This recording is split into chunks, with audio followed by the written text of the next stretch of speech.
Even though we're not celebrating our Valentine's Day until Saturday, she did tell me it was the best Valentine's Day she'd ever had. Aww. Yeah, really did. Beautiful lie. No, I'm not lying. I believe serious. you. How dare you? But today was not the day to talk to me about love. God damn, I hated that show. It was I know I've said this dozens of times before, but every time I think I've seen the worst impact, and every time I think they can't do something that's dumb, they do it. You know what? I'm going to go on the board. I'm going to go on the board real quick. Can you check public opinion? Why don't you go up there? All right. Why don't you go up there and find out if anyone actually liked this show? Go up there and read some of the reviews of this fucking program. I am on it. On the case or on the board? I'm working on it. Now I'm on the board. Now I'm in the pro wrestling folder. Let's see. Is there even an Impact thread? There may not be a thread. We have a problem here. I'll start reading these. These are things people would rather talk about than Impact. There is not a single woman in WWE right now with talent. People doing wrestling pay-per-view reviews on YouTube. Tosh.0 segment Ultimate Warrior greatness. What did you think of Michael Hayes as a singer? Interesting. Your mother is a fucking goof. Chris Jericho on Opie and Anthony. This may be it. Why does wrestling booking have to, quote, make sense? That's not it, but that's an all-time stupid thread. Raw GM's email that got cut off by the Great One. Quick point on the Raw Valentine show. What do you think of PWInsider.com? First Tough Enough contestant announced. Still no Impact thread? Super duper Walmart WWE DVD set sale. Weekly shameless plug for WrestleCrap update. Wrestle reunion photos with parts of Maria's body on page 2. Tits. Yeah. The It's Still Real to Me guy is taking bookings. Finally, a TNA thread. New Jack's TNA figures. To the back, 217. 4 big pages of interest. That must be it. Actually, there's 5 pages now. First post. Sniper is y'all. That's great. Why don't you go to the last page after people have seen it? All right, last page.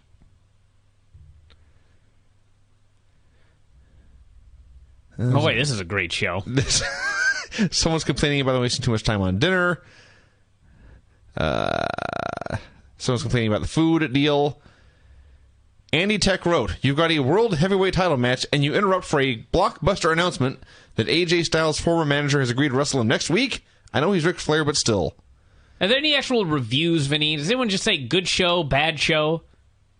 The payoff was Angle in a coat that was too big for him. No one is that succinct, Brian. All right. I'm disappointed, quite frankly. One person did say they don't ever need to pay money to see that particular wrestling match again. One person said Kane Anderson will never be Stone Cold Steve Austin. No shit.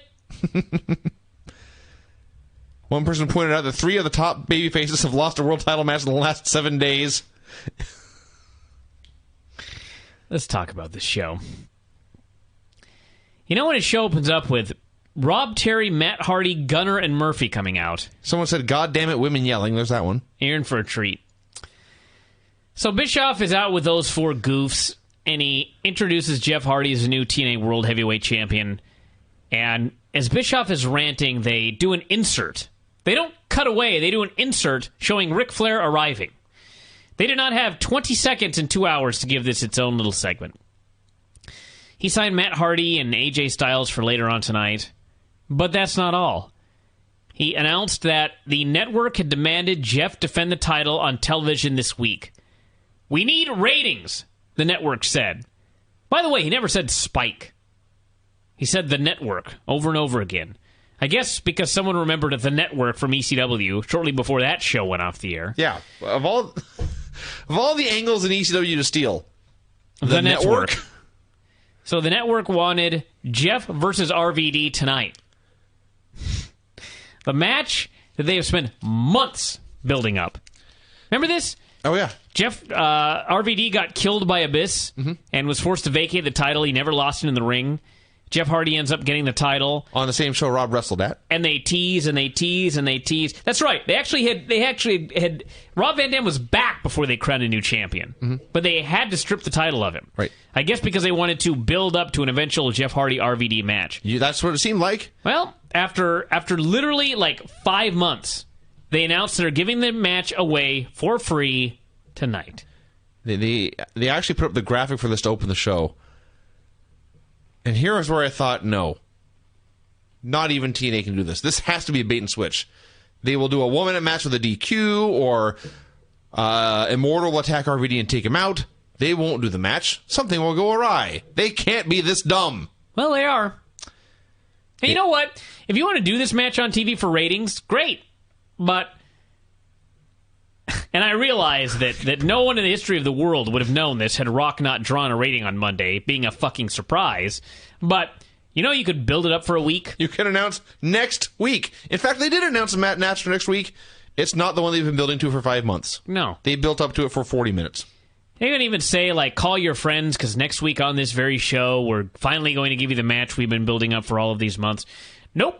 Tonight, for free. So, Bischoff called out Rick. And, of course, he came down to the ring and did a Ric Flair promo, called himself God, went all nutty. Said that he was going to bring the family back together. That being, I guess, Fortune and whatever the other name, Immortal. And then he left. So, anyway, complete nonsense. Yes, it was. They Bischoff did not know. Flair had not spoken to him in weeks. And, they could not explain why, so whatever. We had a bit of the Jarretts, Jeff and Karen, sharing a massage. They talked about how happy they were and what a great dad Jeff was and how they were going to fuck later. Almost in those exact words. We had clips of AJ jumping Matt Hardy backstage. Not clips from earlier, this just happened. Yes. AJ jumped Matt. Then all of Immortal ran in and attacked AJ. Then Fortune showed up to make the save.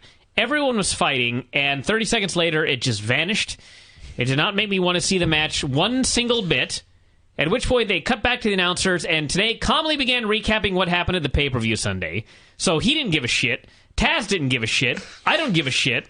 So why the fuck did they do this? Why did they do anything? No one gives a shit. They keep doing shows. Hernandez ran into Sarita and Rosita backstage. They're all Mexicans, apparently. Hispanics. And he's literally 3 times Rosita's size. Oh, yeah. And he met them. They appeared very, very familiar, and then he left with both of them. So the only guy on the show cool enough to get 2 chicks is, in fact, the newly heel Hernandez. Hernandez faced Doug Williams, and Velvet came down during this match and attacked Sarita and Rosita. And, of course, she ran down, and they immediately beat her up. So then Angelina ran down, and they had a cat fight right in the middle of this fucking wrestling match. Uh-huh. So they fight and they fight and they fight, and then Geeks break it up. They cut back to the ring, and Hernandez hoists up Douglas Williams and wildly and completely carelessly gives him a border toss right onto his head. This was sickening and disgusting. If you read the update Tuesday, you are well aware that Douglas Williams is, in fact, completely fine. And apparently he knew upon landing, holy shit, that looked bad, because he stayed down. They brought out the stretcher. They did the whole injury deal, and everyone in the crowd apparently thought that he'd been killed. And I guess there apparently were reports on the internet that he'd been killed, and they stopped the match and this and that. I don't know where those came from. That was not the case. But the point is, they made a big deal out of this live, and then on television they showed 2 brief replays in the span of about 2 seconds. Cut away, never mentioned it again. They didn't show the stretcher job, nothing. Nope. All this for naught. Fell into their lap. Although, quite frankly, Hernandez being unprofessional is probably the bigger issue. But still, when something like this happens, why would you not use it to try to get over how dangerous Hernandez is? Why would you just cut away? I'll tell you why. Because they had too much shit on the show that they had to get in, more important than this. They had 14 Sarita segments to get to. I don't know. It was... Of all the things to get angry about in the show, this is the most important one. Hernandez had Doug Williams' life literally in his hands and didn't give a shit. No. Did not give a shit. I got some emails the next day about this not from anybody in TNA, but from others who have worked with Hernandez. And suffice to say, essentially I was alerted, if you're ever going to take this move, don't. Hernandez will throw you and not care. Great. I don't know if that's the case, but that's certainly what this person told me. That was the case here. I don't know if that's the case every other time. But this he threw him in midair, and even before Williams started to come down, Hernandez has already turned his back and was dancing. He didn't care. He didn't give a shit how he landed, or if he ever walked again. So Bischoff was trying to talk to the network and trying to get them to take Jeff out of the match tonight, and they weren't into it. Then we had a segment which, again, we ask, why didn't they make a bigger deal out of Doug Williams nearly dying? Well, it's because of stuff like this. Pope was in the ring, made up like a luau. There was a table with a pig on it, and he said, just like Jesus with the fishes and the loaves of bread, I am going to feed you masses with this one pig. And Joe then came out. They had a brawl. Joe gave him a muscle buster through the table and the pig, which was in fact a legit pig. It was a shoot pig. How gross. I was actually... I didn't know how much a roast pig cost. From what I can gather, it seems to be in the $200 to $300 range. They did that, and it's not going to put them out of business, but was this skit worth $200 to $300? No, it was not. No. I can tell you that as a fact, not an opinion. Yes. So they laid him out, and then Joe and Okato posed in the ring. Why are Joe and Okato friends? Don't know. I'd sure like to know. Pope was giving this speech with this pig. Why the fuck would I care about this show or anybody involved in it? I don't understand anything about any of them. Okay. Pope was giving a speech. He says Ronald Reagan and Michael Jackson and Jesus believed in him. As he is talking, he picks up a large knife and says he's about to slice up the pig and serve it to the people. Samoa Joe interrupts, and Pope is so scared, so nervous, that he puts down the big knife. Of course. I should also mention, by the way, Pope was bragging about how he hunted down the pig or whatever bullshit he was talking about. I had to think about it, but when I thought about it, I did remember Pope lost that match. Yeah. Once again, wins and losses, they mean less than nothing. No shit. The loser is portrayed as the winner. Oh, what a shocker that revelation I is can't here. even say don't matter. There's a negative correlation to losing and believing and being a bigger star. Or whatever. So anyway, Pope puts the knife down. So now Joe can fight him like a man. Pope is willing to fight like a man, and then Joe needs Kato to kick Pope so Joe can attack him with an advantage. Yeah. And then he put him through the pig. Can Dead Sea Drop on our board possibly explain to me why Joe and Okato are friends? Because if there's one thing I know from watching TNA for many years, it's that Joe hates everyone and is a complete asshole on Impact. So why is he friends with Okato, of all people? I don't know. I'd like some sort of explanation for this.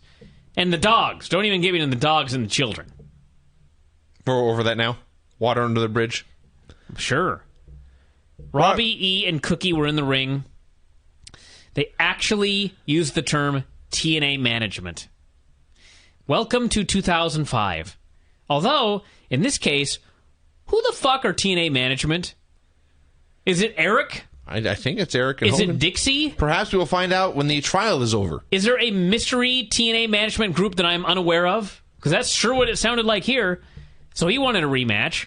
They cut backstage, and there's Kazarian making out with Tracy Brooks. Out of nowhere, Tracy is back, and they're acknowledging she's married to Kazarian. He said he'd do a match if Cookie was sent backstage. So they sent Cookie backstage, and the finish is Cookie coming out and hitting him for the DQ. Hey, at least the ref called for a DQ this time. It is true. This is what happened. So, yes. In fact, not only did she hit him with her giant bag, whatever it was, but then she got the mount and proceeded to choke him out. And he just laid there. He's getting choked out by Cookie. I realized he'd been jumped, but he just laid there while Cookie was choking him. They couldn't have Robbie E. hold his arms while Cookie slapped him. No. You were laid out so completely that you did not have the strength to push Cookie off of you. Yeah. So Tracy came out and they brawled. What does that say about Cookie?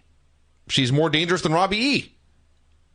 Wasn't exactly what I was insinuating. Also fat. I did not say that. So Tracy came out, and they put her in a shirt to make sure you could see nothing but breasts, and there was a brawl. And, wow. So is Tracy part of Fortune now? I guess we'll get a mixed tag. Is she... Wasn't the world just waiting for that? Trying to think of a tits joke out of Fortune. I can't. It's too hard tonight. Yeah. Speaking of Fortune, Flair met with him backstage. They were all buddy-buddy. Best friends in the world. Mm-hmm. Long-lost brothers. Long-lost brothers. He iced them. He had multiple bottles of Smirnoff. But then when AJ went to chug his, Flair said, no, you have a match tonight. Because Ric Flair does not approve of drinking before wrestling matches. If only he'd known AJ was facing Matt Hardy. That was high comedy right there. AJ and Matt had a match, and Matt has trimmed down, as I noted on Sunday, but he's still got a jiggly midsection. And that was kind of disgusting. Then they had this match. That was also disgusting. Holy fuck. Matt works him over for a bit. AJ makes a comeback, does his drop down into a dropkick spot. Matt actually trips running the ropes and hits the middle rope like a midget. Well, he tripped over AJ. So one of two things happened, or both.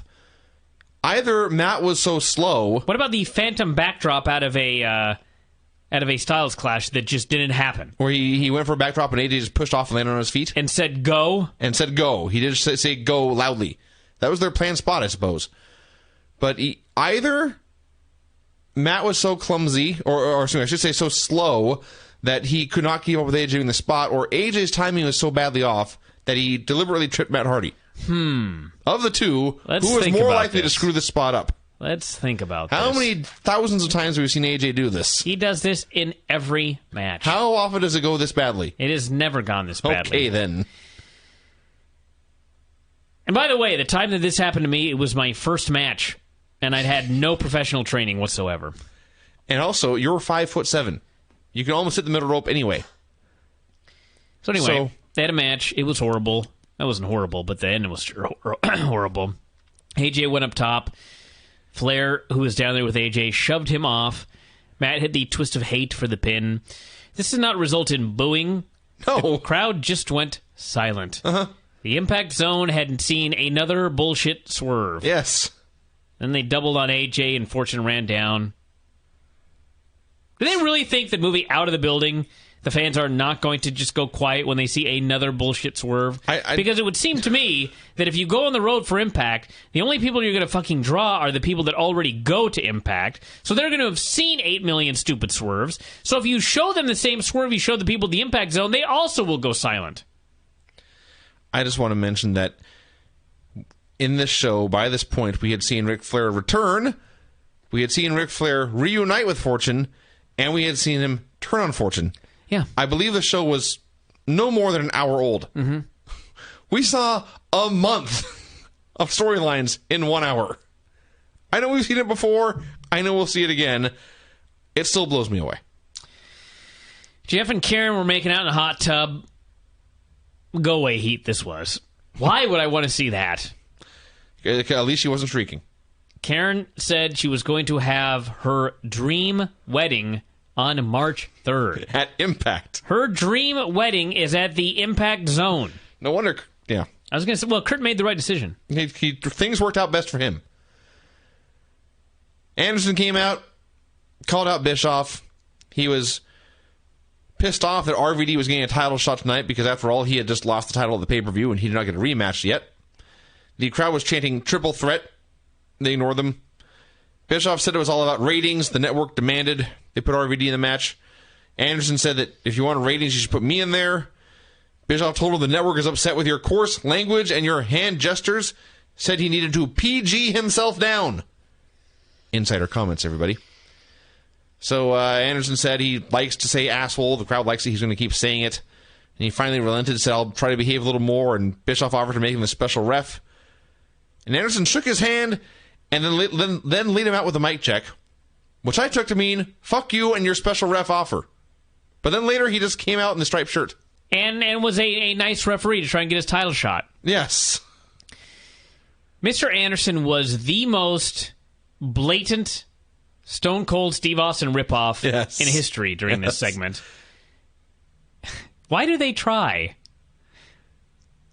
I don't know. Why? It's not going to work. He's not Steve Austin. He's Prince Iakea. Really? He's a trash-talking... Well, I'm just saying, Prince Iakea was WCW's answer to The Rock. I see. And he's that didn't work out for them. Anderson. I'm trying to think of who has been answered to Austin. C.W. Anderson? Just something lame. What? Who? Well, that's a bad example, obviously. Who's an Austin knockoff? Mr. Anderson! There's got to be somebody closer than this. No! He steals everything.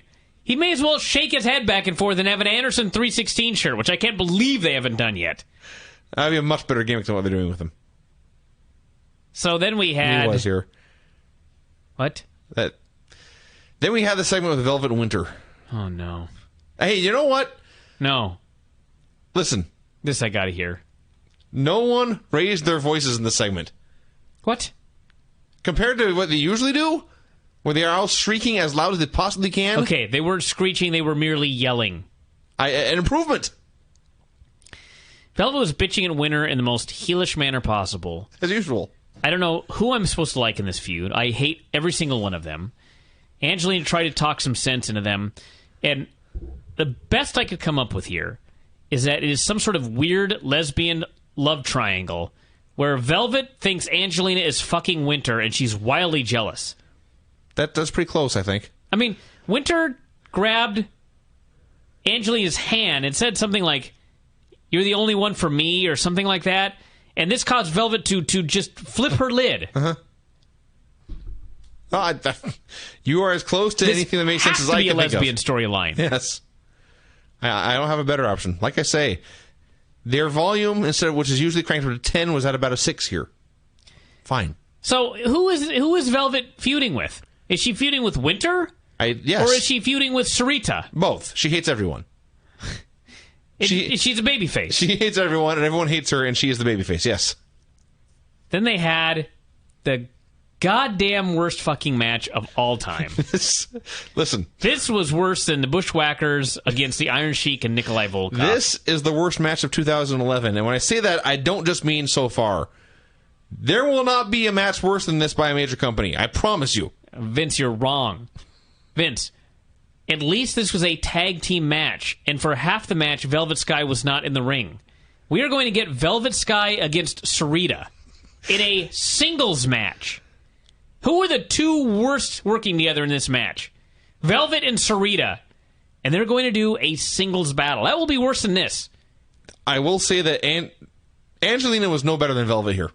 Angelina, the skinnier she gets, the worse she works, I've noticed. Her stuff looks so phony.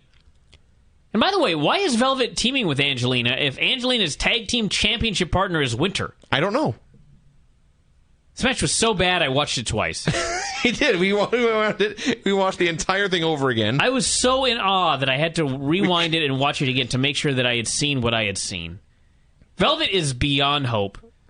She's a very pretty girl, but she is one of those rare wrestlers who gets worse with experience. Yeah, and she's getting worse at a faster rate. It's like the slope is getting steeper and steeper as she declines. It's like compound interest. In reverse, yes. They had the heat. She's getting worse exponentially. Yeah. They had the heat on her. They were beating her up. No, they didn't. Hold on a second. I don't know what match you were watching. There was no shine, there was no heat, and there was no comeback. Everyone just did a whole bunch of... I watched it twice to try to figure out where is the heat? Where is anything in this match? It was not very good. They were beating up Velvet. Rosita hit a chin breaker on her. Remember this because Taz mentioned her great flexibility. Rosita hits this chin breaker and walks over and tags in Sarita. Then, before Sarita can get in the ring, who should cut her off? Not Angelina. No, Velvet. Yes, because there was no fucking heat. Velvet fired up. She threw Sarita into the ring, and she ran wild. No, Vinny. First off, everyone listen to me. There was no fucking heat in this match. Everyone took turns doing moves on each other, and Vinny is very badly downplaying when she threw her into the ring. She attempted to hip toss Sarita from the apron to the inside, and Sarita went up in the air and then just came down on her side. Yes. She did not do a flip. She did not roll. She just went up and came down. At least she made it over the rope somehow. I don't even know how. Not even close to the worst bump she would take. They did some horrendous lucha. The highlight of which was Velvet. By the way, let me repeat. Velvet and Sarita, who are going to be doing a singles match here soon. Velvet and Sarita did a head scissors spot, which not only was the head scissors the fucking worst spinning head scissors I've ever seen, like, Kelly is Mystico compared to Velvet Sky trying this move. They fuck it up, and as Sarita, a luchador, is trying to do a roll out of it, she went one way, her head went another way, and she landed on her head and neck and did this. I don't even know what it was. I have no idea how she didn't break her neck. I have absolutely no idea how she did not break her neck. And then... There's more! The finish. Velvet hooks Sarita again. Velvet and Sarita. Velvet hooks Sarita for a DDT. Now, Sarita, I don't even know what was supposed to happen, but I presume that Sarita was supposed to hold onto the ropes and Velvet would take her own bump. That's not what happened. Velvet sets up for a DDT, and Rosita on the outside grabs Velvet's foot, which causes Velvet to just take a bump. I watched this twice. I have no idea what they were trying to do. It defied the laws of physics, what actually happened. And at that point, then Sarita covered her with her feet on the ropes, and Rosita held the ropes, and Velvet kicked her feet like she was doing flutter kicks in a yoga class and was pinned. Holy Jesus, this was bad. The show was not live. And afterwards, Velvet cut, God bless her, a horrendous promo on Sarita. She hates everybody.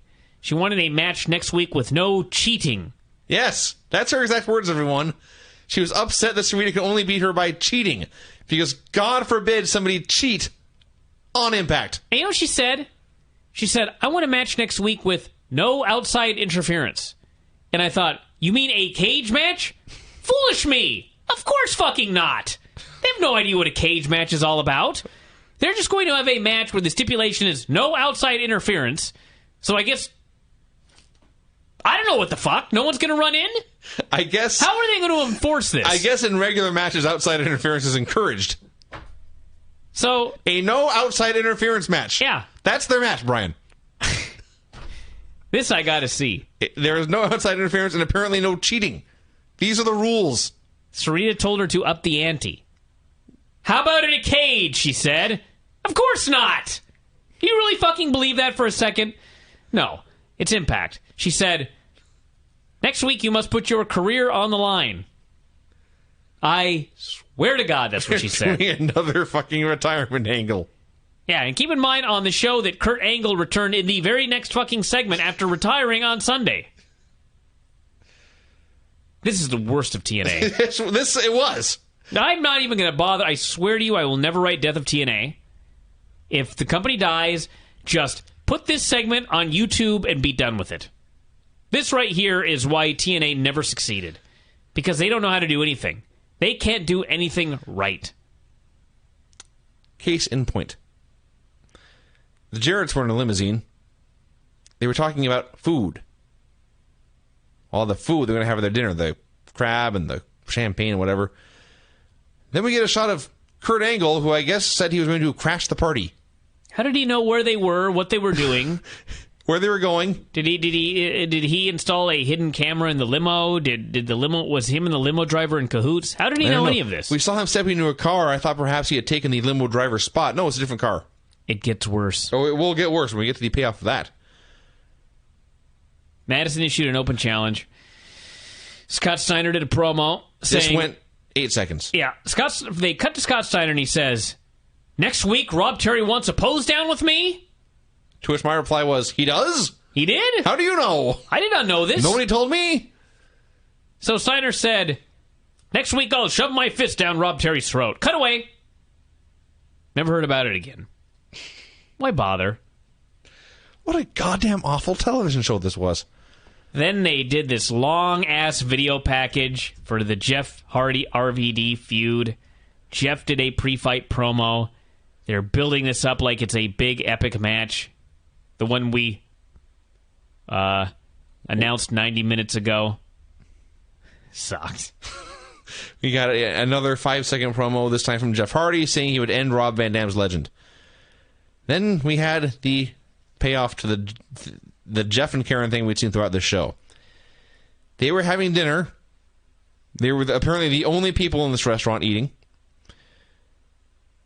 The food was bad, everyone. Mm-hmm. They had bad food. Didn't know. It was, the big issue was the wine. The wine was especially bad, but they're complaining about all the other food. And turns out this is Kurt Angle's revenge. After they screwed him out of getting custody of his children. He got his revenge by following them around, going to the restaurant, going into the kitchen, sneaking into the kitchen, and sabotaging their meal. No, not sneaking, Vinny. He was wearing a chef suit. So, apparently, and by the way, this occurred less than 5 minutes after we had the information that Kurt was going to go spoil their party. So, in 5 minutes, Kurt found the building, they ate their entire meal, they began to bitch, Kurt snuck in, maybe not even snuck, he went in, he made a deal with the chef, he put on the outfit, he cooked the food, he served the wine, all of this in 5 minutes. And again, this was his revenge. Mm-hmm. He made them bad food. Not even poison food. Just poor quality. And then he came out of the kitchen. They fucked up one of the easiest angles in the history of man. They fucked up Kurt, Karen, and Jeff. I can't even conceive of this. I know I say this all the time. I mean, people are asking, can you really not conceive of this, Brian? Yes, I actually can't. I did not think that they could screw this up this badly. They've made this just impossible to care about. They have made this with the exact same angle, by the way. They made this Impact. No, they have done the exact same angle that we saw with Miz and Morrison versus the Colons. Except, you know the difference? That was entertaining. What in the hell do Miz and Morrison against the Colons have to do? Remember the skit they did in the restaurant? No, I've forgotten. They did a great, funny skit with the Bellas. Where Miz and Morrison were on a date with the Bellas, and the Colons gave them bad food. I vaguely remember this. That was a mid-card comedy feud. This is theoretically their biggest star going for revenge on the guy who's banging his ex-wife. Yeah. He cooked food for them. Bad food. Yeah. We had RVD cutting a promo, said he would win tonight. Mike Tenay started talking about how Spike would not let them show the video of the Devon Bubba Ray angle from the pay-per-view, which is too bad because it was really good. I thought they wanted ratings. He said Devon has been in seclusion. Then before they could talk anymore, Bully Ray interrupted. I actually wrote bulky, which was a typo, but it was so funny I left it in there. It fits. This is actually a really good segment, honestly. He was talking shit. No, it wasn't. Listen. He was being a bully. Yeah, he was being a bully, and then Taz stood up to him, and he backed down. Yeah. They're never going to have a match. Well, that's true. You gotta get small little detail there. You gotta have the announcer. He backed down to a fucking announcer, and they're never going to... At least Miz and Lawler actually had a fucking match. Yes. These guys are never going to touch again. Because Ray is a coward. I'll defend it that way. He is, at the end of the day, always a coward. That's why he picked on Tenay and backed down from Taz. Because Taz is a bigger badass than him. So I don't... So, what's the point? We're supposed to care about someone beating up Bully Ray? I guess so, yeah. Really? The only thing I got out of this is everyone's going to want to see Taz against Bulky Ray, and they're not going to see it. They're not going to get that. No, I don't disagree with that. So we had the main event. The long-awaited central storyline of the entire company match. The big blow-off here. Jeff Hardy versus Rob Van Dam with Mr. Anderson as referee. With no heat. With no heat. With no build. Mr. Anderson, holy Jesus. Everyone knows I'm not the biggest fan of Mr. Anderson, but can this guy do anything right? He played referee. The idea was he called it down the middle. That was the storyline here. Mr. Anderson, go out there and call it down the middle. He managed to not only be the referee, the worst kind of referee there is, the one that, he's central to everything, but he was central to everything. Like a great referee you're not supposed to see. I'll just put it that way. You could not help but see Mr. Anderson because he was in the fucking way for everything. He was always right there. Uh-huh. And then the entire match, which was profoundly average, the entire match built up to a spot where he was supposed to get trapped in the corner, and they couldn't even attempt to save this in editing. No. Jeff Hardy and RVD fought so fucking hard to try to get this idiot in a position to do this spot. They virtually grabbed him and pushed him into the corner. Oh my God. It's amazing because, as you noted, he was in the way the entire match, except for the part where he was actually supposed to be in the way. And then he was out of position. And then they couldn't even get him in the way. It was like they were chasing him into the corner. They were chasing him around the ring. He was trying to evade them and finally was stuck there. And RVD low-blowed, got a low blow from Jeff. And Jeff gave him a twist of fate, and Anderson counted the pin, and then Anderson laid them both out with a mic check. This was your big payoff to 5 months of waiting to see how they would pay off Jeff Hardy and RVD. They gave it to you for free with a shitty referee in a terrible match in the main event of a horrible show. The show sucked. This show sucked. Let's leave. I'm just so pissed off. It's even burying the show didn't make me feel better. I don't know what you want me to say, dude. It was a goddamn horrible episode of a goddamn horrible TV show. I just don't get it. I don't know why I'm going to watch the show. I cannot wait for the day they die. It's been a long-ass time since we saw a show this bad. I seem to recall last week being bad, but nothing like this. No. My recollection is the past, say, I don't know, month and a half have been up and down shows where there would be high points on the shows. What was the high point of this particular program? Wasn't it last week that I said I review Impact, I get it all on my system, yes, and then I just forget about it? This one's going to linger. I really hope I can sleep tonight. This one's going to haunt you. That's how bad this show was. I feel like Lance. I'm not going to be able to go to sleep tonight. I'm going to be sitting in bed thinking about how fucking awful this show was. God. It does boggle the mind. It doesn't. It does, though. A bunch of idiots write a television show. Like a bunch of complete idiots trying to write wrestling that don't know a thing about it. What is shocking about this? The fact that it keeps getting worse.